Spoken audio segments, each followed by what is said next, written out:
Ada ibu-ibu, nenek membawa cucu ke masjid, sedangkan cucunya itu meribut, dibiarkannya lari-lari, mengganggu konsentrasi kita sholat atau dengar ceramah. Saya balik ke Pekanbaru ini 2008, sekarang sudah 2025, belum pernah sekalipun marah karena anak menjerit lari-lari, belum pernah sekali. Kenapa Ustaz tak pernah marah? Karena budak itulah nanti yang akan meramaikan masjid. Kalau kita marah ke budak-budak kecil, siapa yang akan sembahyang ke anak jahil nanti? Ada masjid itu kadang tak ada suara anak-anak, sepi, atuk-atuk semua.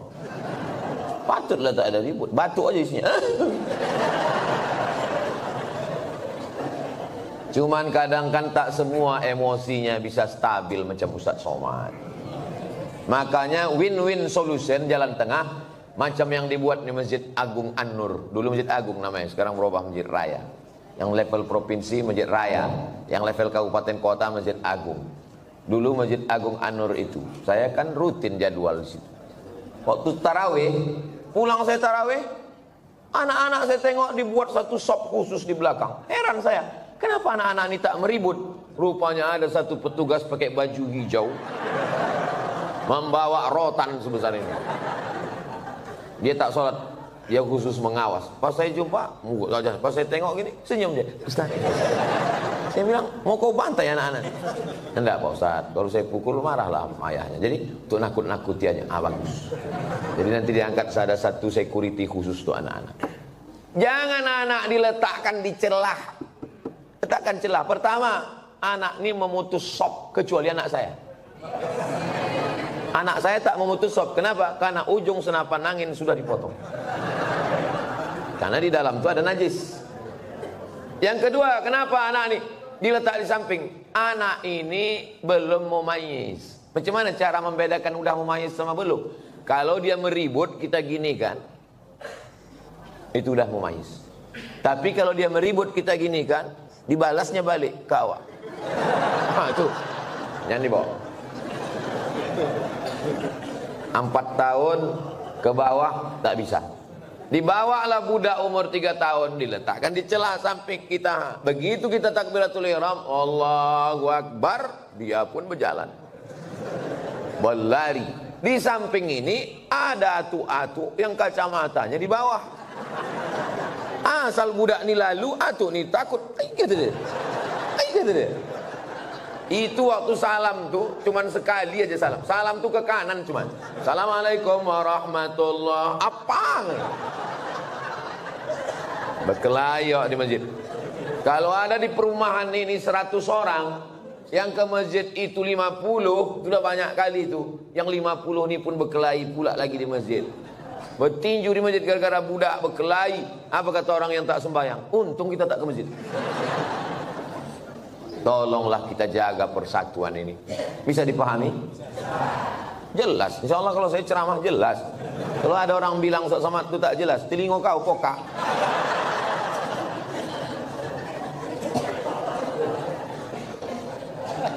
Bolehkah membaca Yasin di pemakaman Pak Ustaz?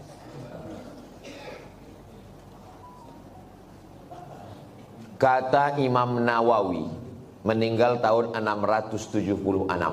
Nama kitabnya Riyadhus Shalihin min kalami Sayyidil Mursalin. Dia mengutip pendapat Imam Syafi'i. Wa qala Syafi'i, Imam Syafi'i berkata, wa in khatimul Qur'ana kullahu kana hasanan. Seelok-eloknya, sarancak-rancaknya dikhatamkan sakhatam Quran. Bukan surat ya, sakhatam Quran. Saya tak bisa membacakan sakhatam Quran di makam emak saya, karena makamnya di Sumatera Utara. Saya mau pergi, saya membaca di rumah. Di makam saya minta ada orang membacakan sakhatam di makam almarhumah emak saya, mengamalkan fatwa Imam Syafi'i. Yang seelok-eloknya dikhatamkan di kubur itu sakhatam. Kalau tak sanggup sakhatam, maka bacalah hatinya Al-Quran. 30 juz 114 surat tuh, mana hatinya? Wa qalbul Quran ya. Itulah mengapa kalau kita ziarah kubur membaca surat ya. Ada 3 hati.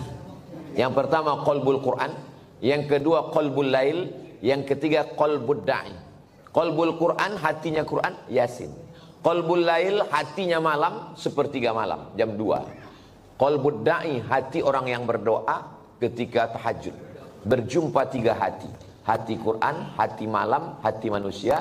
Maka kata Imam Az-Zabidi dalam kitab Syarah Ihya Ulumuddin, mungkin terkabul doa kalau ketemu 3 hati. Maka bacalah surat Yasin pada saat tahajud malam. Habis itu berdoa kepada Allah. Apa kata Imam Ibnu Katsir tentang surat Yasin? Ma quri'a fi amrin asirin illa yassarahullah. Kalau dibacakan kepada perkara yang sulit, yang susah, dimudahkan Allah. Maka kalau saya ziarah kubur, saya baca Yasin, Al-Fatihah, Qul huwallah 3 kali, Al-Falaq sekali, An-Nas sekali, pangkal Al-Baqarah sampai wa ulaika humul muflihun, ayat kursi, ujung Al-Baqarah lillahi mafis 3 ayat, habis itu tahlil afdalul dzikri fa'lam annahu la ilaha illallah. Habis itu hadiahkan pahalanya. Ya Allah, sampaikanlah pahala bacaan nang ku baca iko kepada almarhumah amak, almarhum ayah, atuk nenek, muslimin muslimat yang ada di makam ini. Allahumma ighfir lahum warhamhum sampai habis. Itulah yang saya ajarkan ke anak saya, ke keponakan saya. Saya kalau balik ke kampung ziarah, saya bawa anak keponakan, saya baca, saya kasih tahu. Aku membawa kau ke omak ayahku.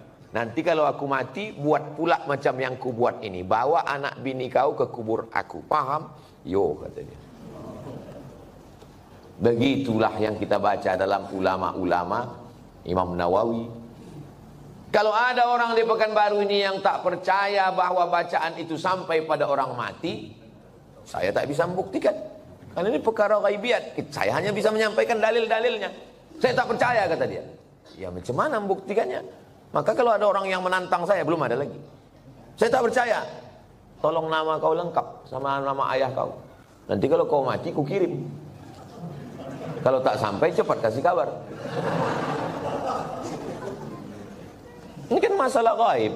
Kalau masalah gaib ini yang ditengok adalah dalil.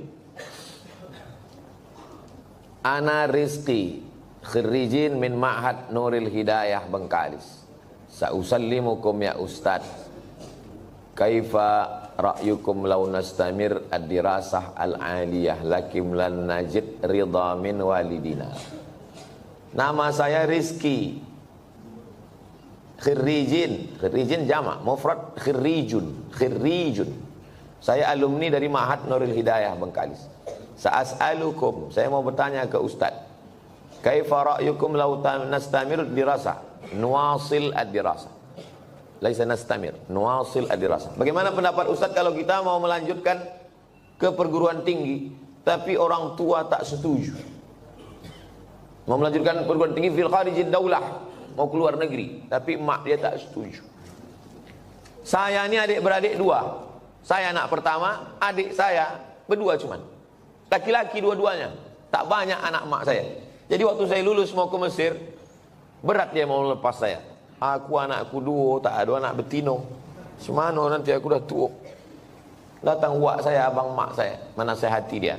Harimau mati meninggalkan belang, gajah mati meninggalkan gading, manusia mati meninggalkan hutang. Harimau mati meninggalkan belang, gajah mati meninggalkan gading, manusia mati meninggalkan nama. Kalau kau tahan somat ini di celah ketiak, beginilah cuman dia. Tapi kalau kau lepaskan diri belajar, jadi orang dia, mengajar dia, mengalir pahalanya sampai hari kiamat. Betul cakap wak saya.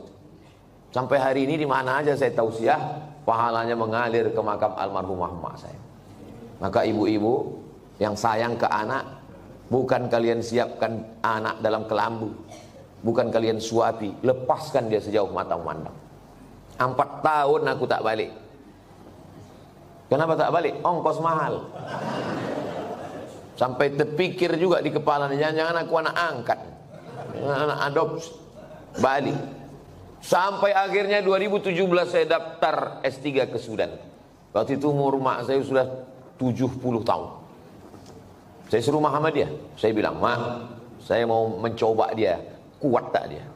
Mak sekarang sudah 70, di rumah ini sendiri. Aku mau S3 ke Sudan.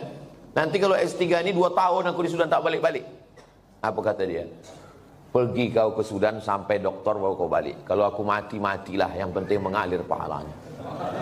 70 tahun umur mak saya. Sampaikan video ini ke mak kamu. Kalau tak mau juga dia nerima, tahu mak apa itu. Ibu kalau sayang sama anak, lepaskan dia sejauh mata mandang. Nanti dia akan balik pulang. Setelah saya punya anak, baru saya tanya, mak, berat rupanya berpisah sama anak. Oh iya. Macam mana mak dulu bisa berpisah sama aku 4 tahun? Asal udah dekat bulan puasa, air rayo, ku carilah budak-budak yang hitam macam kau. Ku bolikan baju, ku undang ke rumah, ku kasih makan. Hilang rinduku ke kamu. Begitu rupanya cara dia. Kadang-kadang sedang mencuci di dapur, ku dengar suara kau main bau. Oh mak, bukan tanggung melepaskan anak itu. Sedang mencuci, didengarnya suara saya itu memanggil. Jadi ibu, lepaskanlah anak sejauh mata pandang. Biarkan dia belajar jauh. Nanti dia akan balik berbakti kepada ibu, insya Allah. Disenangkannya hati ibu. Dan kalian yang kuliah juga cita-cita tak usah banyak-banyak. Cita-cita satu aja, untuk menyenangkan orang tua. Saya dulu tak tahu mau jadi apa. Tak terpikir saya akan tabligh akbar, tak ada. Yang saya fokus adalah aku mesti kuliah S1, S2, S3. Nanti kalau sudah dapat ku ijazah 3, ku bawa ijazah ini ke Malaysia. Aku mau jadi dosen. Sesudah aku dapat duit, akan ku senangkan nama ayahku. Itu cuma, tak banyak, tak lain. Maka tak pernah saya berdoa lebih. Karena semua yang dikasih Allah lebih dari yang saya minta. Saya minta cuma S1, S2, S3. Dikasihnya saya profesor. Saya cuma mau minta jadi dosen di Malaysia. Sekarang di mana aja saya bisa mengajar. Diminta di Universitas Sabah, diminta di Universitas Malaysia. Saya bilang, rektor, saya tak sanggup untuk mengajar per semester, saya mesti keliling. Saya datang 6 bulan sekali ya, 6 bulan sekali pun jadilah Pak Ustaz. Jadi setiap 6 bulan sekali saya datang kuliah. Bahagiakan orang tuamu. Lepaskan anakmu, wahai bapak ibu. Sejauh mata mandang di hari petang dia akan pulang. Dia tahu di mana letak sarang. Mati kalian, mengalir amal jariahnya insya Allah. Walaupun nampaknya jawaban ini untuk mak ayah dia, tapi video ini ditonton oleh ayah-ayah, mak-mak yang akan melepas anak. Karena pulang kami dari sini nanti, kami akan melepas 50 anak Riau yang akan berangkat ke Al-Azhar Kairo, Mesir. Seminggu yang lalu saya di Makassar, melepas 50 anak Makassar yang akan berangkat ke Mesir. Orang tuanya saya nasihati, anak-anaknya juga saya nasihati, supaya orang tua melepas anak. Karena kalau kita tahan anak kita ini, siapa yang akan melanjutkan dakwah ini? Saya tak mau anak saya sekolah agama, nanti kurus macam Ustaz Somad. Saya ini kurus bukan tak makan. Kalau ada pejabat-pejabat itu dapat ikan yang paling mahal, namanya ikan Napoleon, 1 juta harga ikan. Ada bupati, ada kapolres, ada dandim, ada kepala dinas. Yang pertama kali menyuap ikan 1 juta itu siapa? Abdul Somad. Apa kata orang itu? Silakan Pak Ustaz. Dikasihlah ketam kepiting sebesar piring besar, disingkel. Bupati tak berani makan, tentara gagah dandim tak berani makan ketam. Polisi berseragam berpistol tak berani makan ketam. Tak kalian makan Pak, kolesterol Pak Ustaz. Saya makan ketam tuh habis. Hidup saya sampai sekarang. Berani Ustaz makan, baca doanya Pak. Apa doanya? Bismillahilladzi la yadurru ma'asmihi syai'un fil ardi wala fis sama. Ku sebut nama Allah, tak ada yang bisa memudaratkan baik di bumi maupun di langit. Nanti kalau saya sakit Pak Ustaz, aku tak tanggung jawab.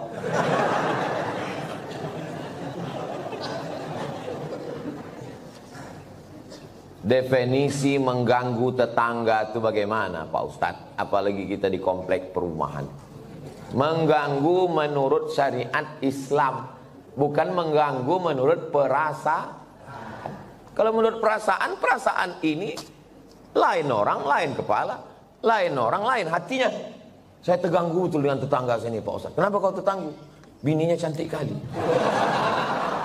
Cantik ciptaan Allah. Jadi yang maksud mengganggu itu adalah kalau bertentangan dengan syariat Islam. Saya terganggu dengan tetangga saya ini Pak Ustaz. Kenapa? Melihara anjing dia Pak Ustaz. Oh, dalam Islam miara anjing hanya boleh untuk menjaga kebun dari pencuri. Tempat kita aman, rumah rapat, maka tak ada alasan. Maka kita lapor ke RT RW, musyawarah, dudukkan bersama. Kadang jamaah ini mau mengambil hukuman segera, saya racun aja lah Pak Ustaz.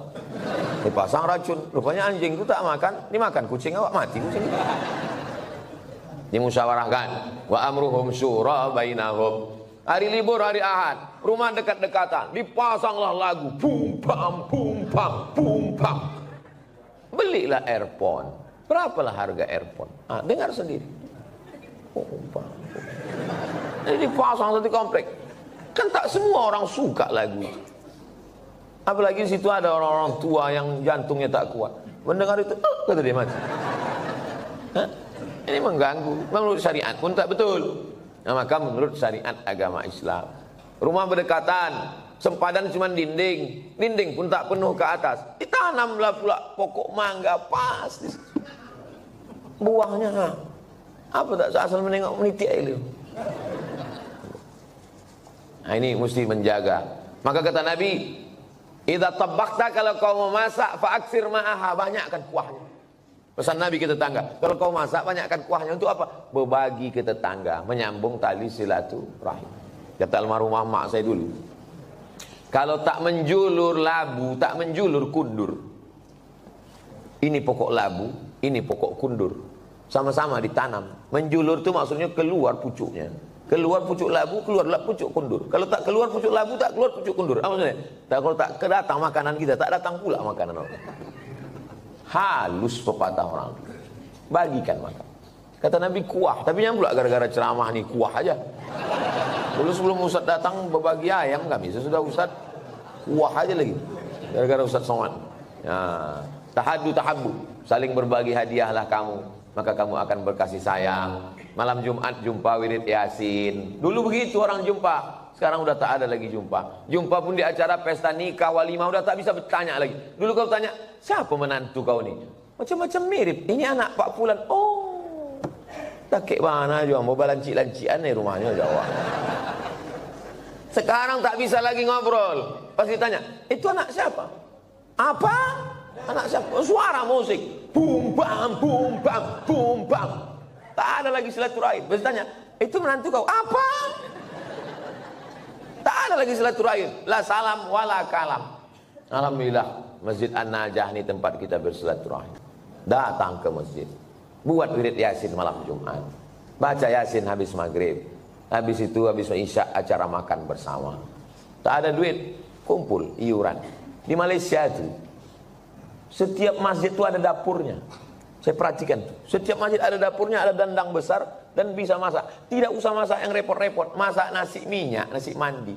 Karena ayam nyembuk catus itu kumpul makan bersama. Di Malaysia itu ceramahnya tak terlalu banyak. Ceramah sedikit aja, makan yang lama. Tempat kita ceramahnya panjang. Habis selesai keluar lami kecil-kecil. Di tempat lain. Kalau di An-Najah ini tak tahu kita. Kita tengoklah nanti. Saya menikah dengan seorang duda. Sudah 10 tahun pernikahan ini saya belum punya anak. Saya mempunyai anak sambung. Anak sambung. Saya menyayangi dan mencintai seperti anak kandung saya. Anak sambung saya selalu meminta doa dan ridho dari saya. Apakah doa saya akan diijabah? Karena saya bukan ibu kandungnya. Dan jika saya meninggal nanti, saya tak ditakdirkan untuk punya anak. Apakah doa anak sambung saya nanti sampai ke saya, Pak Ustaz? Yang pertama, ibu sama anak kandung tuh sama anak sambung ini sampai mati tak bisa menikah. Karena menjadi mahram mu'abbad namanya. Mahram mu'abbad menjadi mahram kekal selama-lamanya. Karena sudah menjadi menikah sama ayahnya. Itu yang pertama. Yang kedua, wudu tak batal dalam mazhab Syafi'i.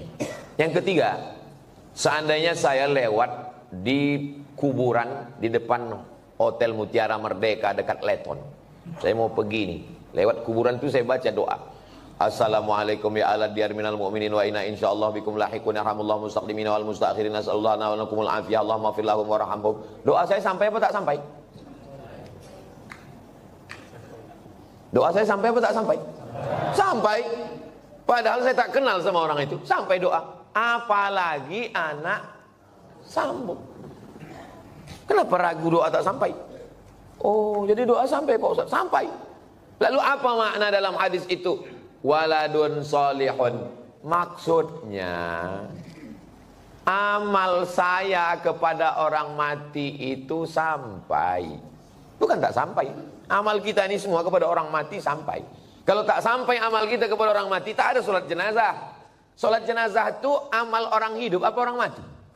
Orang hidup untuk orang mati. Jadi kalau ada orang mengatakan amal orang hidup tak sampai kepada orang mati, nanti pas dia mati jangan sembahyangkan. Bisikan, kau dulu bilang tak sampai kan? Tak sampai kau. Amal orang hidup ini sampai ke orang mati. Terus Pak Ustadz itu katanya anak yang soleh. Masih fokus nih, masih fokus.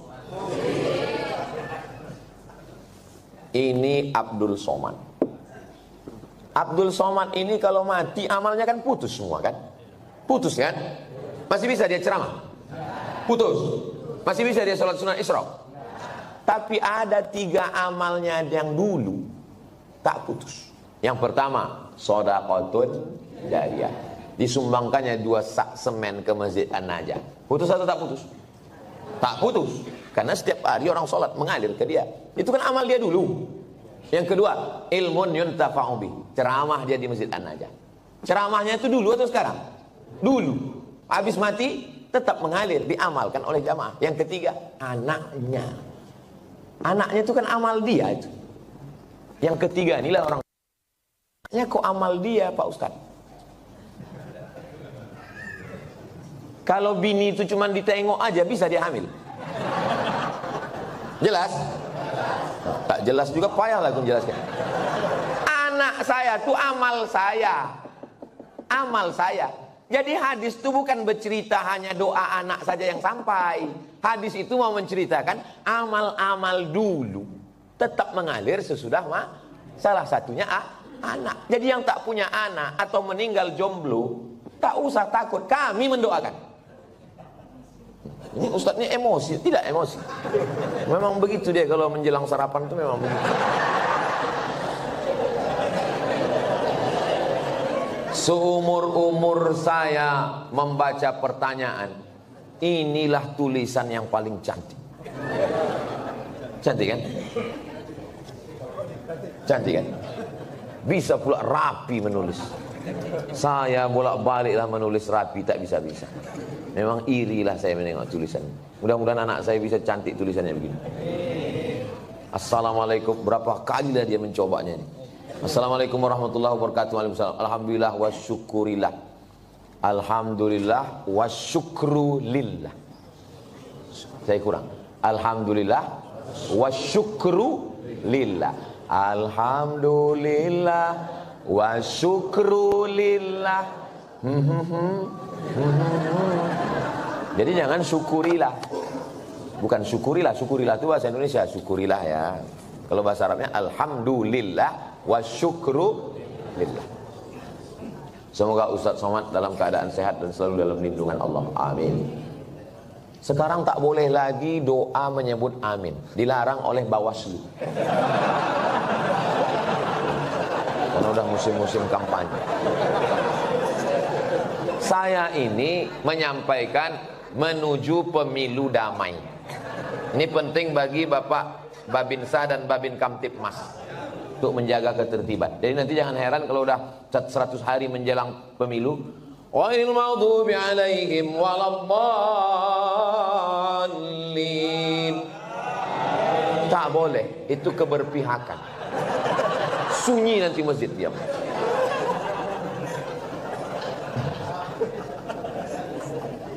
Saya mau bertanya Pak Ustadz, kiat-kiat agar ikhlas menerima ketetapan takdir Allah dan tetap berprasangka baik kepada Allah. Mohon doanya Ustadz untuk seluruh istri pejuang garis 2. Pejuang garis 2 itu maksudnya yang belum hamil.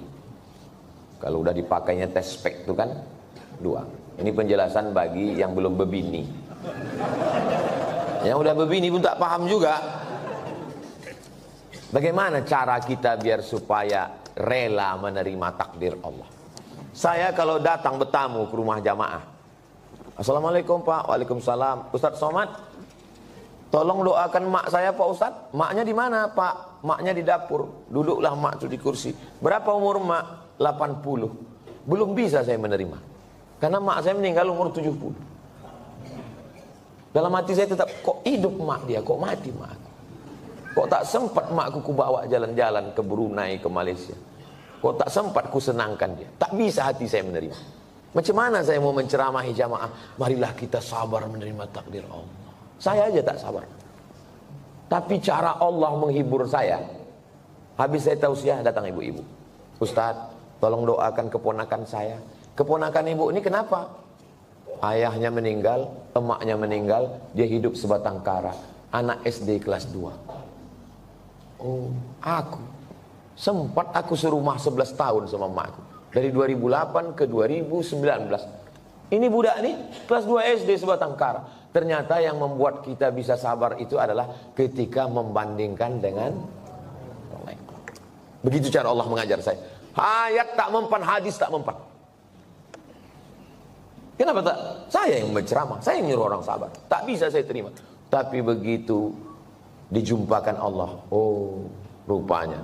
Maka diantaranya yang membuat kita kuat ini adalah dengan memperbanyak bercerita dengan orang. Kita ini kalau banyak bercerita ngobrol dengan orang, itu menyadari betapa besarnya nikmat Allah kepada kita. Aku pula bisa begini-begini. Kawan ini tak sempat berbakti, jumpa pun tak sempat. Yang kedua, bagaimana caranya? Caranya adalah menguatkan dalam hati bahwa innallaha katabal maqadir, Allah sudah menuliskan takdir 50 alfasana, 50.000 tahun qabla an yakhluqas samawati wal ard. Sebelum Allah menciptakan langit dan bumi, Allah sudah menuliskan takdirku 50.000 tahun sebelum Allah menciptakan langit dan sengaja dihunjamkan terus ke kepala. Abdul Somad, Allah sudah menuliskan 50.000 tahun sebelum menciptakan langit dan bumi bahwa kau sama emak kau itu cuma sampai 2019. Lebih dari itu bukan kuasa kau. Asal terlintas itu terus. Otak itu dihunjamkan dengan hadis itu. Yang ketiga, membuat sesuatu yang terus mengalir. Sedekah untuk santri, untuk Palestina. Asal teringat, baca Al-Fatihah. Teringat macam-macam, baca Al-Fatihah. Malam Jumat, baca Al-Kahfi, baca Yasin. Hadiahkan pahalanya. Undang anak yatim, fakir, miskin. 3 itulah cara untuk mengurangi beban hati kita. Allah berjanji kalau kita beribadah, falyabudu rabb hadzal bait, banyak-banyak beribadah. Allah cuma minta kita satu ibadah. Balasannya Allah kasih 2. At'amahum min ju' wa amanahum min khauf. Kalau kau lapar, Allah kasih kau makan. Kalau kau risau, amanahum, Allah beri kau aman, tenang. Syaratnya banyak ibadah, perbanyak ibadah. Pagi sholat isyraq, sholat duha, malam bangun mandi, sholat sunat wudu, sholat sunat taubat, sholat sunat tahajud, sholat sunat hajat, zikir, banyak bertasbih. Zikir 3 pilihan, zikir banyak, zikir pilihan 3. Pertama istighfar, yang kedua sholawat, yang ketiga afdalul zikri fa'lam annahu la ilaha illallah. Astaghfirullahalazim, astaghfirullahalazim, astaghfirullahalazim. Kalau tuan membeli peniti, jangan ditusukkan ke sayur kubis. Kalau mik sudah mati, tandanya waktu sudah habis.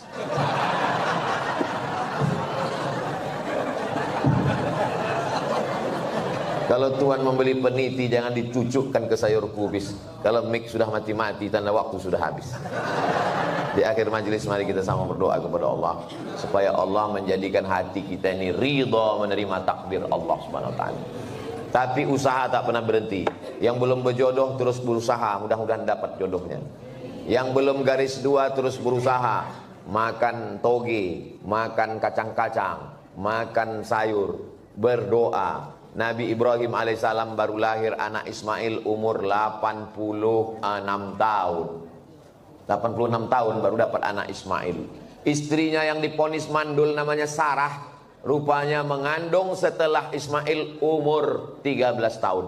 Waktu itu umur Nabi Ibrahim 99 tahun. Akhirnya punya anak. Waktu anak itu lahir, tersenyum Nabi Ibrahim. Karena udah diponis orang, istrinya mandul takkan punya anak. Senyum dia. Senyum itu bahasa Yahudinya Yitzhak, bahasa Arabnya Yithak. Maka dikasihnya nama anak itu Ishak. Ishak itu artinya tersenyum bahagia. Saking kan lucunya cara Allah ingin menguji seorang hamba. Tak ada yang sulit. Innama amruhu idza arada syai'an ayaqula lahu kun. Tak ada yang sulit bagi Allah. Allah cuma ingin menengok air matamu tumpah di tengah malam. Allah cuma ingin melihat sujudmu lebih lama. Dalam perjalanan hidup saya, dipukul ombak di empas gelombang, baru saya paham. Rupanya kalau hidup ini tenang-tenang saja, tidak akan melahirkan nakhoda yang ulung. Kalau tidak tajam ombaknya, sujud kita sebentar. Tapi kalau pukulan itu kuat, lama sujud kita dan terasa nikmat. Karena tak ada lagi kawan yang bisa diajak berbisik. Akhirnya kita berbisik ke tanah. Malaikat-malaikat di langit memintakan doa itu dikabulkan Allah Subhanahu wa ta'ala. Mudah-mudahan kita termasuk orang yang diberikan Allah kekuatan istiqomah iman dan Islam.